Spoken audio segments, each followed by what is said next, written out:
हरिओम। मैं आचार्य श्रीकांत शर्मा आज ज्योतिष के कुछ ऐसे विषय पे चर्चा करेंगे जिस पे बहुत कम ही लोग चर्चा करते हैं।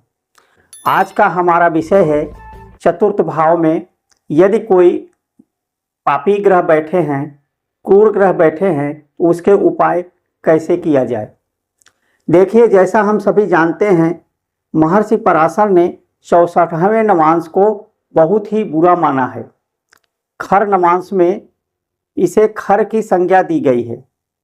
तो 64वें नवांश जो लग्न कुंडली के चौथे भाव और चंद्र कुंडली के चौथे भाव में बैठे उसके स्वामी को 64वां नवांश कहते हैं। तो सबसे पहले किसी भी जातक के कुंडली में नवांश कुंडली, यहाँ पर D9 की चर्चा की जा रही है। नवांश कुंडली के चतुर्थ भाव के जो राशिपति हैं वे 64वें नवांश कहलाते हैं। तो D9 यानी कि नवांश कुंडली के चौथे भाव में यदि कोई ग्रह बैठा है तो वह हमारे हृदय को रिप्रेजेंट करता है, क्योंकि चौथा भाव जल तत्व को रिप्रेजेंट करता है। कालपुरुष की कुंडली में यदि हम कालपुरुष की कुंडली बनाएं तो चौथा भाव कर्क राशि आता है और कर्क राशि जल तत्व की राशि है। तो चौथे भाव में यदि कोई क्रूर ग्रह बैठा है तो वह हमारे हृदय को भाता है। मतलब मेरे हृदय को कोई भी शुभ या अशुभ ग्रह बैठा है तो वो मेरे मन, मतलब हृदय मन में वही अपने मन का सबसे प्रिय वही ग्रह होता है। तो 64वें नवांश चौथे भाव में यदि कोई पापी ग्रह बैठ जाए तो वो हमारे 4, 8 और 12 लग्न कुंडली के 4, 8, 12 भाव को का कनेक्शन जो है वे हमारे नवांश कुंडली के चतुर्थ भाव से होता है। 4, 8, 12 जो है चौथा भाव से हम हृदय की विचार करते हैं, मन की विचार करते हैं, माता का विचार करते हैं, जल तत्व का विचार करते हैं। वहीं पर 8वें भाव से चौथे भाव में प्रसन्नता देखा जाता है। 8वां भाव में बैठे ग्रह या 8वां भाव लॉन्गेविटी को बताता है। तो लॉन्गेविटी व्यक्ति का कितना होगा वे हम 8वें भाव से देखते हैं।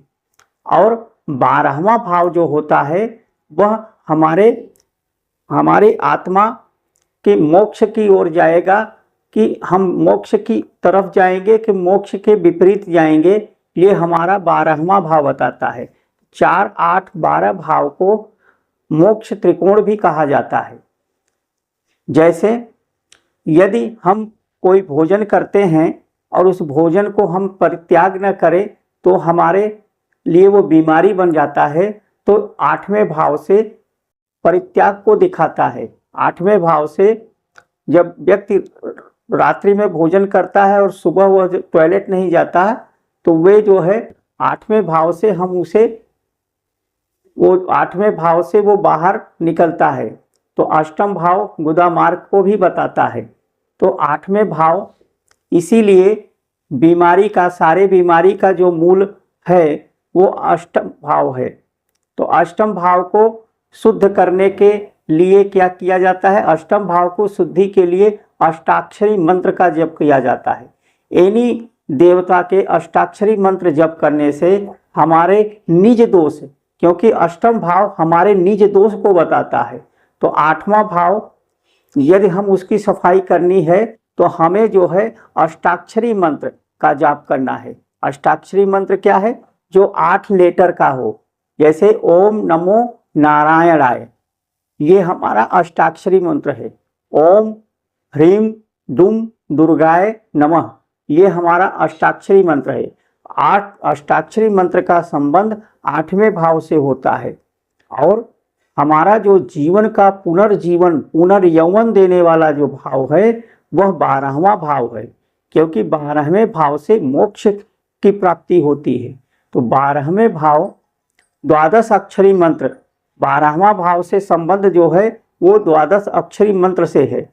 तो यदि हम 12 अक्षरी मंत्र, एनी 12 अक्षरी मंत्र जब सारे पुराण लिखे गए, जितने भी पुराण हैं, सारे पुराणों में वेद व्यास जी उन्होंने सिग्नेचर मंत्र दिया है, जो मंत्र है ओम नमो भगवते वासुदेवाय।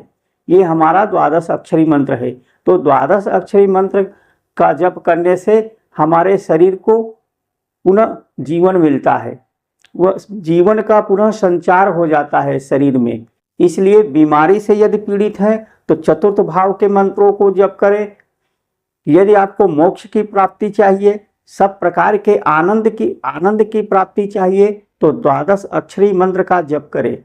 और प्रसन्नता के लिए, अपने परिवार के कल्याण के लिए, अपनी प्रसन्नता के लिए हमें चतुर्थ भाव जो कि अपने हृदय को बताता है, मन को बताता है, तो चौथे भाव से यहाँ पे चंद्रमा जाकर के दिग्बली हो जाता है। तो चतुर्थ भाव को माता का स्थान कहा गया है।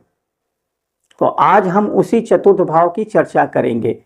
चतुर्थ भाव, जैसा कि नवांश कुंडली के चौथे भाव में यदि एक भी पापी ग्रह बैठा है तो व्यक्ति को वो जीवित नहीं रहने देगा, व्यक्ति को वो मार के ही दम लेगा। क्योंकि चतुर्थ भाव में नवांश कुंडली के चौथा भाव, 8वें भाव और 12वें भाव को की बीमारियों को बताता है।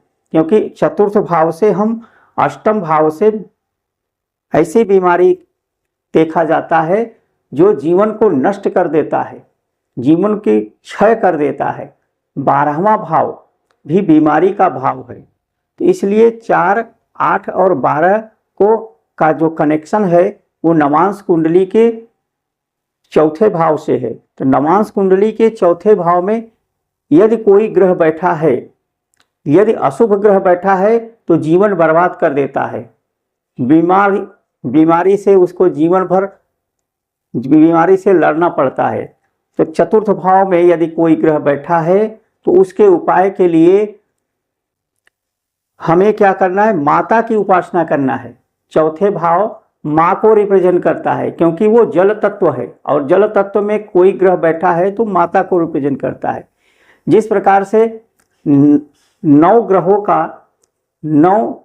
का जो है भगवान के जो 10 अवतार हैं, भगवान विष्णु के 10 अवतार जिस प्रकार से 9 ग्रहों को रिप्रेजेंट करता है, उसी प्रकार से माता आदिशक्ति महाकाली के 10 रूपों का, जिसे 10 महाविद्या कहा जाता है, 10 महाविद्या ये हमारे जो है, ये भी सभी जो है 9 ग्रहों और एक लग्न को रिप्रेजेंट करता है। ये सारे जो 9 ग्रह हैं वो 9 माताओं को रिप्रेजेंट करता है। उसे हम आज समझाने का प्रयास करेंगे। ये बहुत सटीक उपाय है। यदि कोई व्यक्ति के चतुर्थ भाव में, वह चाहे नवांश कुंडली के चौथे भाव हो, वह चाहे लग्न कुंडली के चौथे भाव हो, वह चाहे चंद्र कुंडली के चौथे भाव में यदि कोई क्रूर ग्रह, पापी ग्रह बैठा है या शुभ ग्रह भी बैठा है, वह कुंडली के अकॉर्डिंग अशुभ है, ठीक है, अकारक है, तो वह व्यक्ति को परेशानी यदि दे रहा है तो उसके उपाय के लिए एक सटीक उपाय बताता हूँ। यहाँ पर जो उपाय होगा ये 10 महाविद्याओं के बारे में है।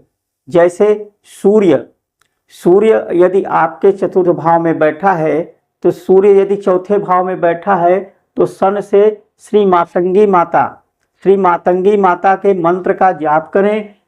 श्री मातंगी माता का मंत्र का जाप करें और मंदिर में एक बार जीवन में जरूर जाएं। यदि आप उनके मंदिर में जाते हैं, इनके जो सिद्ध मंदिर है अभनपुर छत्तीसगढ़ में है, माता मातंगी का मंदिर। यदि चतुर्थ भाव में सूर्य है, यदि चौथे भाव में चंद्रमा बैठा है, तो चंद्रमा श्री भुवनेश्वरी माता का अवतार है। श्री भुवनेश्वरी माता का जो मंदिर है अमृत बिहार में है, सागुड़ा उत्तराखंड में है, सिद्धपीठ है। उसी प्रकार से मंगल के श्री बंगलामुखी है, श्री बंगलामुखी माता का मंदिर नलखेड़ा मध्य प्रदेश में है। और भी आप उसे सर्च कर सकते हैं, मोबाइल पे सब दिया गया है। मरकरी बुद्ध के जो अवतार है वो माता त्रिपुर सुंदरी हैं, और माता त्रिपुर सुंदरी का जो सिद्धपीठ मंदिर है बांसवाड़ा राजस्थान में है। जुपिटर गुरु यदि किसी के चतुर्थ भाव में पीड़ित होकर बैठा है और वह परेशान है तो वो श्री तारा माता का पूजन करे। तारा देवी का मंदिर शिमला में है। वीनस यदि किसी का, बुध यदि, शुक्र यदि किसी का परेशान कर रहा है चतुर्थ भाव में तो श्री कमला माता का मंदिर ये करमला महाराष्ट्र में है। बहुत भव्य मंदिर है माता रानी का। सैटर्न यदि किसी का, शनि यदि चतुर्थ भाव में बैठा है और वह परेशान है, जीवन में किसी भी प्रकार से आर्थिक रूप से, मानसिक रूप से, शारीरिक रूप से परेशान है तो एक बार जरूर माता रानी का दर्शन करें। काली मठ उत्तराखंड में है। इनका दर्शन मात्र करने से उसके जीवन में नव जीवन होगा और वह फिर से स्वस्थ हो जाएगा और वह अपने अच्छे लाभ प्राप्त करेगा। राहु के लिए श्री छिन्न माता का मंदिर है रजरप्पा झारखंड में। और केतु के लिए श्री धूमावती माता का मंदिर ये वाराणसी में है।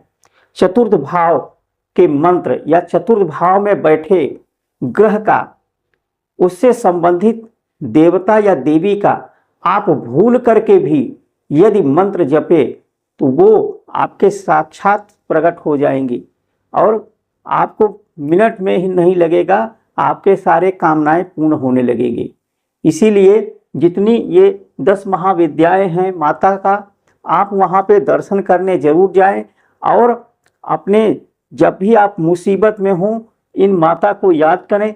निश्चित ही आपको सफलता मिलेगा, निश्चित ही परेशानी से आपको मुक्ति मिलेगा। इस प्रकार से आप उपाय करें। हम आपसे जो है विदा लेते हैं।